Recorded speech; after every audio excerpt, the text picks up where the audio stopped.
মুখের দুর্গন্ধের সমস্যায় অনেকেই ভোগেন।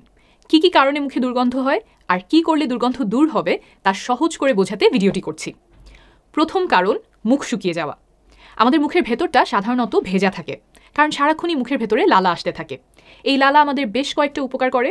মুখ পরিষ্কার রাখতে সাহায্য করে, ছোট ছোট খাদ্যকণা মুখ থেকে সরায়, যেসব জিনিসের কারণে মুখে দুর্গন্ধ তৈরি হয় সেগুলো সরায়।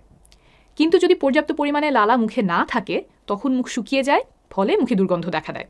যেমন সকালবেলা ঘুম থেকে উঠলে আমাদের মুখে যে একটু দুর্গন্ধের মতো হয়, সেটা এই মুখ শুকিয়ে যাওয়ার জন্য হয়, কারণ ঘুমের সময় মুখে খুব কম পরিমাণে লালা আসে। মুখ যাতে শুকিয়ে না যায় সেজন্য কি কি করা যেতে পারে? খুব সহজ কয়েকটা উপায় আছে। 1. পর্যাপ্ত পরিমাণে পানি খাবেন। শরীরে যদি পানি শূন্যতা হয় তখন মুখে লালার পরিমাণও কমে যায়। 2. অনেক বেশি চা, কফি, সফট ড্রিঙ্কস খাবেন না, এগুলোতে মুখ শুকিয়ে যেতে পারে। 3. এমন খাবার খাবেন যেগুলো বেশি বেশি চাবাতে হয়, যেমন শসা, গাজর, আপেল। চাবানোর ফলে মুখে লালা আসবে। 4. চুইংগাম চাবাতে পারেন, সেটাও মুখে লালা আনতে সাহায্য করে। চিনি ছাড়া যেসব চুইংগাম পাওয়া যায় সেগুলো ব্যবহার করার চেষ্টা করবেন। চিনি ছাড়া কেন সেটা পরের পয়েন্টেই বুঝিয়ে বলছি। মুখে দুর্গন্ধ হওয়ার দ্বিতীয় কারণে চলে আসি, অস্বাস্থ্যকর খাদ্যাভ্যাস। আমরা যা খাচ্ছি তা অনেকভাবে মুখে দুর্গন্ধ সৃষ্টিতে সাহায্য করতে পারে। আমি 2টা বিষয় তুলে ধরব। প্রথমটা হলো চিনিযুক্ত খাবার আর পানীয়, যতটুকু সম্ভব এড়িয়ে চলবেন। কেন বুঝিয়ে বলি। চিনি আছে এমন কিছু আপনি যখন খান, দাঁতের উপরে চিনিযুক্ত খাবারের কণা লেগে থাকে, সেই চিনি হজম করার কাজে লেগে পড়ে আমাদের মুখের ভেতরে থাকা অসংখ্য ব্যাকটেরিয়া। এই সময় কিছু অ্যাসিড উৎপাদন হয়, যা গিয়ে দাঁতকে আক্রমণ করে। বারবার এমন হতে থাকলে দাঁতের বাইরের আবরণ ক্ষয় হয়ে যায়, দাঁতে ছোট ছোট গর্ত দেখা দেয়। এখন এই ছোট গর্তে দুর্গন্ধ তৈরি করে এমন জীবাণুগুলো লুকিয়ে থাকার জায়গা পেয়ে যায়। তারপর সেই চিপা থেকে দাঁত ব্রাশ করে বা ফ্লস করেও এগুলোকে বের করা দুরূহ হয়ে পড়ে, ফলে মুখে দুর্গন্ধ হয়। অস্বাস্থ্যকর খাদ্যাভ্যাস থাকলে আরেকটা সমস্যা দেখা দিতে পারে, অপুষ্টি। শরীরে পুষ্টির ঘাটতি দেখা দিলে মুখে দুর্গন্ধ হতে পারে।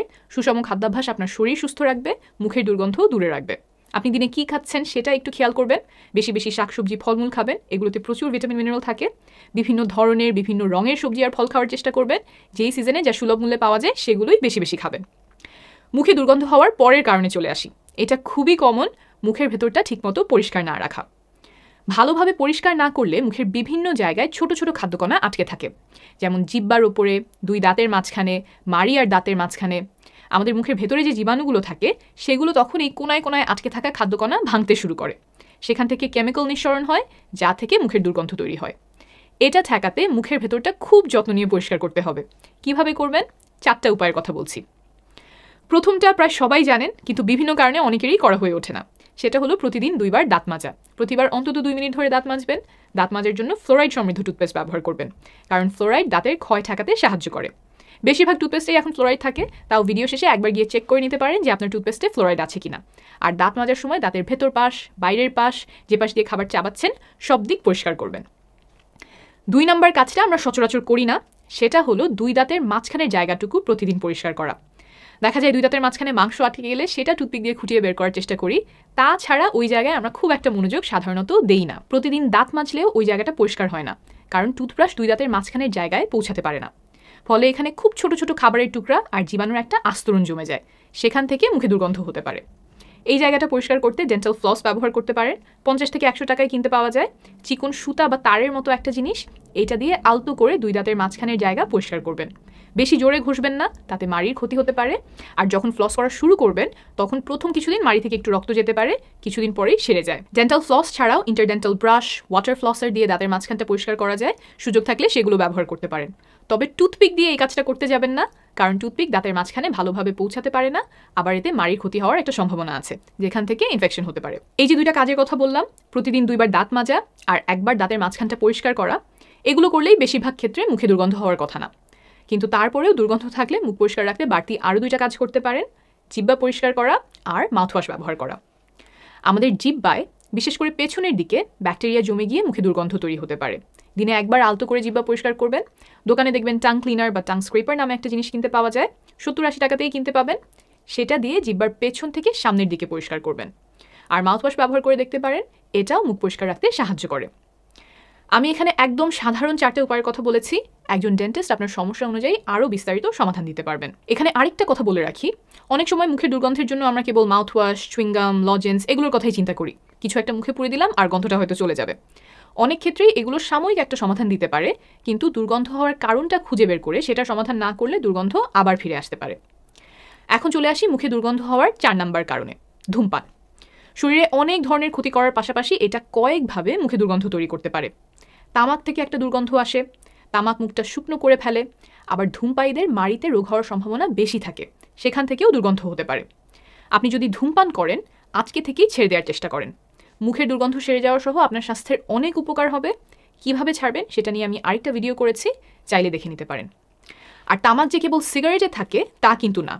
বিভিন্ন প্রকারের জর্দা, যেমন শুকনা জর্দা, জাফরানি জর্দা, ভিজাপাতি জর্দা, গুল, সাদা পাতা, এমনকি অনেক পান মশলাতেও তামাক থাকে। এগুলো খেলে সেখান থেকেও মুখে দুর্গন্ধ হতে পারে। পাশাপাশি এগুলো মুখের ক্যান্সার, গলনালীর ক্যান্সারের ঝুঁকি বাড়িয়ে দেয়। তাই যাদের এসব খাওয়ার অভ্যাস আছে তারা দয়া করে ছেড়ে দেওয়ার চেষ্টা করেন, আর যাদের এই অভ্যাস নাই তারা এটা থেকে দূরে থাকার চেষ্টা করেন। মুখে দুর্গন্ধ হওয়ার 5 নাম্বার কারণ মুখের ভেতরের রোগ। মুখের ভেতরে যদি কোনো রোগ থাকে, যেমন দাঁতে ক্ষয়, মাড়ির রোগ, সে কারণেও মুখে দুর্গন্ধ হতে পারে। একটু আগে বললাম কেমন করে দাঁতে ক্ষয় হলে সেই গর্তে দুর্গন্ধ সৃষ্টিকারী জীবাণু লুকিয়ে থাকতে পারে। মাড়ির রোগের ক্ষেত্রেও একই ঘটনা ঘটতে পারে। মাড়ির কিছু রোগে দুর্গন্ধ সৃষ্টিকারী জীবাণুগুলো লুকানোর ভালো জায়গা পেয়ে যায়। আর মাড়ির রোগে সাধারণত ব্যথা হয় না, তাই আমরা বুঝতেও পারি না যে মাড়িতে সমস্যা হচ্ছে।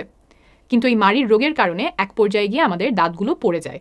সমস্যা শুরুতেই একজন ডেন্টিস্ট দেখিয়ে নিলে সেটা হয়তো রোধ করা যেত। তাই নিজে নিজে চেষ্টা করার পরও যদি মুখে দুর্গন্ধ থাকে, একজন ডেন্টিস্টের কাছে যাবেন। তিনি দেখিয়ে দিতে পারবেন আপনার দাঁত বা মাড়ির কোনো রোগের কারণে মুখে দুর্গন্ধ হচ্ছে কিনা, এবং সেই অনুযায়ী চিকিৎসা দিতে পারবেন। মুখের দুর্গন্ধ ছাড়াও মাড়ির রোগের আরও কিছু লক্ষণ আছে যেগুলো দেখা দিলে আপনার ডেন্টিস্টের কাছে যাওয়ার প্রয়োজন। সেগুলো বলে দিচ্ছি। মাড়ি থেকে যদি রক্ত যায়, অনেকেরই দাঁত ব্রাশ করার সময় মাড়ি থেকে রক্ত যায় এবং আমরা সেটাকে তেমন পাত্তা দিই না, কিন্তু এটা মাড়িতে রোগের কারণে হতে পারে, যার ফলে অকালে দাঁত পড়ে যেতে পারে। মাড়ি যদি ফোলা হয়, মাড়িতে যদি ব্যথা হয়, দাঁত থেকে মাড়ি যদি সরে আসে, দাঁত যদি আলগা হয়ে আসে, দাঁতে যদি ব্যথা হয়। মুখে দুর্গন্ধ হওয়ার 6 নাম্বার কারণ দাঁত মাড়ি ছাড়া শরীরের অন্যান্য অঙ্গের রোগ। নাকের ইনফেকশন, টনসিলের রোগ, শ্বাসতন্ত্রের রোগ, পাকস্থলীর সমস্যা ইত্যাদি থেকে মুখে দুর্গন্ধ হতে পারে। কিছু ওষুধের কারণে মুখ শুকিয়ে যেতে পারে, যেখান থেকে মুখে দুর্গন্ধ হতে পারে। এইসব ক্ষেত্রে একজন চিকিৎসকের পরামর্শ নিতে হবে। তিনি কারণটা খুঁজে বের করে সেই অনুযায়ী আপনাকে চিকিৎসা দিতে পারবেন।